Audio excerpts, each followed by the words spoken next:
ಅಭಿಪ್ರಾಯ ಇದೆ, ಅದನ್ನು ಕೂಡ ಅವ್ರು ವಿರೋಧ ಮಾಡಿದ್ರೆ ಸರಿ ಇದೆ ಅಂತ ಹೇಳಿದ್ವಿ. ಆದ್ರೆ ಒಳ ಮೀಸಲಾತಿನೇ ಬೇಡ ಅಂತ ಹೇಳ್ತಕ್ಕಂಥ ಅಕ್ಕ ಮಾಯಾವತಿ ಅವರ ತೀರ್ಮಾನ ಸರಿ ಇಲ್ಲ ಅನ್ನುವಂತ ತೀರ್ಮಾನಕ್ಕೆ ನಾವು ಕರ್ನಾಟಕ ರಾಜ್ಯದಲ್ಲಿ ಇರ್ತಕ್ಕಂಥ ಬಹುಜನ ಸಮಾಜ ಪಾರ್ಟಿಯ ನಾಯಕರು, ಬಹುತೇಕ ನಾಯಕರು ಆ ತೀರ್ಮಾನಕ್ಕೆ ಬಂದಿದ್ರು. ಅದ್ರ ಬಂದಿದ್ರ ಪರಿಣಾಮವಾಗಿ ಏನಾಯ್ತು ಅಂತಂದ್ರೆ ಅಕ್ಕ ಮಾಯಾವತಿ ಅವರ ಈ ಒಂದು ರಾಷ್ಟ್ರ ಮಟ್ಟದ ಒಂದು ಪತ್ರಿಕಾಗೋಷ್ಠಿಯ ನಂತರ ಒಂದು ಗೊಂದಲ ಸೃಷ್ಟಿಯಾಯ್ತು.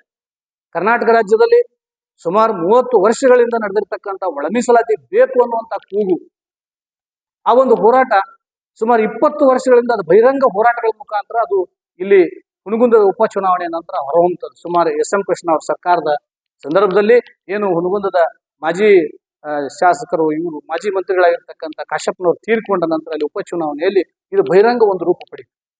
ಅಲ್ಲಿವರೆಗೆ ಬರೀ ಚಿಂತನಗೋಷ್ಠಿ, ವಿಚಾರ ವಿನಿಮಯ, ಬರೀ ಇದರಲ್ಲಿ 10 ವರ್ಷ ಕಳೆದಿರುವಂತದ್ದು 20 ವರ್ಷ ಅಲ್ಲಿಂದ ಇಲ್ಲಿವರೆಗೆ ಒಂದು ಬಹಿರಂಗ ಹೋರಾಟದ ನಂತರ ರಾಜ್ಯದ ಬದಲಾಗಿರ್ತಕ್ಕಂಥ 3 ರಾಜ್ಯ ಸರ್ಕಾರಗಳು ಏನಂದ್ರೆ ಸದಾನಂದ ಗೌಡರ ಸರ್ಕಾರದಲ್ಲಿ ಸದಾಶಿವ ಆಯೋಗದ ರಿಪೋರ್ಟ್ ಬಂದಿತ್ತು, ಅದನ್ನ ಅವರು ಅನುಮೋದನೆ ಮಾಡಲಿಲ್ಲ. ನಂತರ ಸಿದ್ದರಾಮಯ್ಯನವರ ಹಿಂದಿನ ಸರ್ಕಾರ ಕೂಡ 5 ವರ್ಷ ಕೂಡ ಅದನ್ನ ಮುಟ್ಲಿಲ್ಲ ಅವರು. ಆ ನಂತರದಲ್ಲಿ ಕೊನೆಗೆ ಕಳೆದ ಸರ್ಕಾರ ಬಿಜೆಪಿಯ ಸರ್ಕಾರದವರು, ಅದರಲ್ಲಿ ಬೊಮ್ಮಾಯಿ ಅವರ ಸರ್ಕಾರ ಅದ್ರ ಬಗ್ಗೆ ನಾಗಮೋಹನ್ ದಾಸದ ವರದಿಗೆ ಅನ್ವಯ ಮಾಡಿ ಅವರು ನಮ್ಮನ್ನ 15ರಿಂದ 17% ಅದನ್ನ ಅಪ್ಲೈ ಮಾಡಿ ಅವರು ಕೇಂದ್ರಕ್ಕೆ ಶಿಫಾರಸು ಮಾಡಿರ್ತಕ್ಕಂಥದ್ದನ್ನ ತಾವು ಕಳೆದ ಸರ್ಕಾರದಲ್ಲಿ ತಾವು ಕಂಡಿದ್ವಿ. ಸೊ ಇಷ್ಟೆಲ್ಲ ಕರ್ನಾಟಕದಲ್ಲಿ ನಡೀತಾ ಇದ್ರು. ಈ ವಿಷಯಗಳನ್ನ ನಮ್ಮ ರಾಷ್ಟ್ರೀಯ ಪಕ್ಷದ ಅಧ್ಯಕ್ಷರಾಗಿರ್ತಕ್ಕಂಥ ಅಕ್ಕ ಮಾಯಾವತಿಗೆ ಮುಟ್ಟಿಸ್ತಕ್ಕಂಥ ಕೆಲಸವನ್ನ ನಮ್ಮ ರಾಜ್ಯ ಸಮಿತಿಯವರು ನಮ್ಮ ರಾಷ್ಟ್ರೀಯ ಉಸ್ತುವಾರಿ ನಾಯಕರಾಗಿರ್ತಕ್ಕಂಥ ಮಾನ್ಯ ಡಾಕ್ಟರ್ ಅಶೋಕ್ ಕುಮಾರ್ ಸಿದ್ಧಾರ್ಥ ಅವರಿಗೆ ಹೇಳ್ತಾ ಬಂದಿದ್ದಾರೆ, ಆ ವಿಚಾರಗಳನ್ನ ಮುಟ್ಟಿಸ್ತಾ ಬಂದಿದ್ದಾರೆ. ಮತ್ತು BSP ಕೂಡ ಬಹಿರಂಗವಾಗಿ ಜೆಂಡಾ ಹಿಡ್ಕೊಂಡು ಈ ಹೋರಾಟವನ್ನು ಬೆಂಬಲಿಸ್ಕೊಂಡು ಬಂದಿದ್ವಿ, ಒಳ ಮೀಸಲಾತಿ ವರ್ಗೀಕರಣ. ಇಷ್ಟು ಇದ್ದಾಗ್ಯೂ ಕೂಡ ಅಕ್ಕ ಮಾಯಾವತಿಯವರಲ್ಲಿ ಆಗಿರ್ತಕ್ಕಂಥ ಏನು ಈ ಉತ್ತರ ಭಾರತದಲ್ಲಿ ಇರ್ತಕ್ಕಂಥ ಅಕ್ಕ ಮಾಯಾವತಿಯವರು ತೆಗೆದುಕೊಂಡಿರ್ತಕ್ಕಂಥ ತೀರ್ಮಾನಂತೆ ಪರಿಶಿಷ್ಟ ಜಾತಿಯಲ್ಲಿ ಒಳ ಮೀಸಲಾತಿಯನ್ನ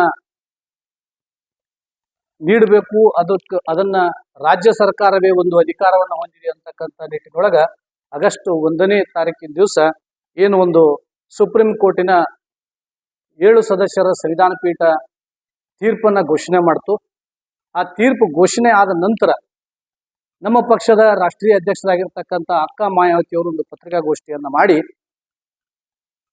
ಈ ಸಂವಿಧಾನ ಪೀಠದ ತೀರ್ಮಾನವನ್ನ ಬಹಳ ಕಟುವಾಗಿ ಅದನ್ನ ವಿರೋಧ ಮಾಡಿದ್ರು. ಈ ಒಂದು ಆದೇಶ ವಿರೋಧ ಮಾಡೋದ್ರ ಜೊತೆಗೆ ಅವರು ಕೆಲವು ವಿಚಾರಗಳನ್ನ ಆ ಪತ್ರಿಕಾಗೋಷ್ಠಿಯಲ್ಲಿ ಹೇಳಿದ್ರು. ಅದೇನಂತ ಹೇಳಿದ್ರೆ,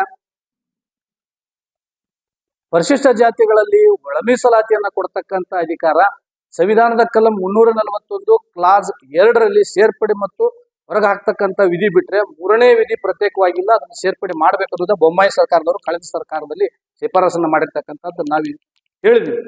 ಆದ್ರ ಇವತ್ತು ಸಂವಿಧಾನ ಪೀಠ ಏನ್ ಹೇಳುತ್ತಂದ್ರೆ ಅದಕ್ಕೆ ಸಂವಿಧಾನಕ್ಕೆ ಮತ್ತೇನು ಸೆಪರೇಟ್ ಆಗಿರ್ತಕ್ಕಂಥ ತಿದ್ದುಪಡಿ ಬೇಡ, ಇರ್ತಕ್ಕಂಥ ಕ್ಲಾಸ್ಗಳು ಸರಿಯಾಗಿದ್ದಾವೆ, ಅದು ರಾಜ್ಯ ಸರ್ಕಾರದ ಅಧಿಕಾರ ಅಂತ ಹೇಳಿದ್ರು. ಅದನ್ನೇನು ರಾಜ್ಯ ಸರ್ಕಾರಕ್ಕೆ ವರ್ಗೀಕರಣದ ಅಧಿಕಾರ ಕೊಟ್ಟಿದ್ದಾರೆ, ಅಕ್ಕ ಮಾಯಾವತಿಯವರು ವಿರೋಧ ಮಾಡಿದಾರ. ಅದ್ರ ಜೊತೆಗೆ ಒಂದು ಪೀಳಿಗೆಗೆ ಮಾತ್ರ ಈ SC ST ಮೀಸಲಾತಿ ಇರಬೇಕು ಅನ್ನುವಂತ ಒಂದು ಸಲಹೆಯನ್ನ ಈ ಒಂದು ತೀರ್ಪಿನಲ್ಲಿ ಕೊಟ್ಟಿದ್ದಾರೆ. ಅದ್ರ ಜೊತೆಗೆ ಇನ್ನೊಂದು ಕೆನೆ ಪದರ ಅಂದ್ರೆ ಕ್ರಿಮಿಲೇಯರ್ ಪ್ರೊಸೀಜರ್ ಅನ್ನ ಏನು OBCಗಳಲ್ಲಿದೆ ಅದು SC ST ಗಳಿಗೆ ಅನ್ವಯ ಆಗ್ಬೇಕನ್ನುವಂತ ಒಂದು ಶಿಫಾರಸನ್ನ ಈ ಒಂದು ತೀರ್ಪಿನಲ್ಲಿ ಕೊಟ್ಟಿದ್ದಾರೆ.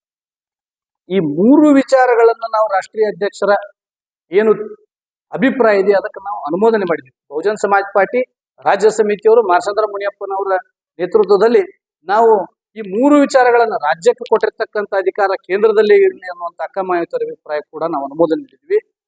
ಮತ್ತೆ ಕೆನೆ ಪದರವನ್ನ ವಿರೋಧ